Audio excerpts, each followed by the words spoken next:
നമ്മൾ ഒരുമിച്ചല്ലേ പറഞ്ഞത് CPIക്ക് നേരിട്ടുള്ള അവഹേളനമാണ്. പക്ഷെ അവഹേളനത്തിന് വില കൊടുക്കേണ്ടി വരുന്നത് കേരളത്തിലെ വിദ്യാഭ്യാസ മേഖലയാണ്. അതിൽ ഏറ്റവും നന്നായി പ്രവർത്തിച്ചുകൊണ്ടിരിക്കുന്ന ഒരു വിദ്യാഭ്യാസ മേഖല, മാതൃകാപരമായി പ്രവർത്തിച്ചുകൊണ്ടിരിക്കുന്ന വിദ്യാഭ്യാസ മേഖലയിലാണ് ഇത് സംഭവിച്ചിരിക്കുന്നത് എന്നുള്ളതാണ്. ഒരു കാര്യം കൂടി പറഞ്ഞ് അവസാനിപ്പിക്കാം. അതാണ് ഇതിൻ്റെ സാങ്കേതിക പ്രശ്നം. ഇതിനകത്ത് വളരെ കൃത്യമായി തന്നെ പറയുന്നുണ്ട്, ഇത് വൈൻഡപ്പ് ചെയ്യാൻ സംസ്ഥാന സർക്കാർ വിചാരിച്ചത് നടക്കൂല. അത് കെ സുരേന്ദ്രൻ പറഞ്ഞത് വളരെ കറക്റ്റാണ്, വളരെ കൃത്യമായി എഴുതി വെച്ചിട്ടുണ്ട്.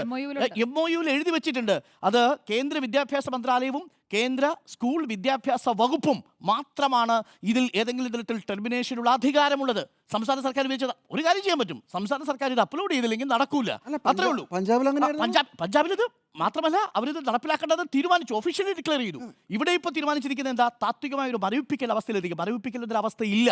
അപ്പോൾ ഇപ്പോൾ CPI എടുത്തിരിക്കുന്നത് ഒരു രാഷ്ട്രീയമായി കേവലം വിജയമാണെങ്കിലും ആത്യന്തികമായി അതിന് പരാജയം സംഭവിച്ചിരിക്കുന്നത് കേരളത്തിലെ വിദ്യാഭ്യാസ മേഖലയിൽ ലഭിക്കേണ്ടിയിരുന്ന 971 കോടി രൂപ ലഭിക്കാത്ത സാഹചര്യം ഉണ്ടാകും എന്നുള്ളതാണ്.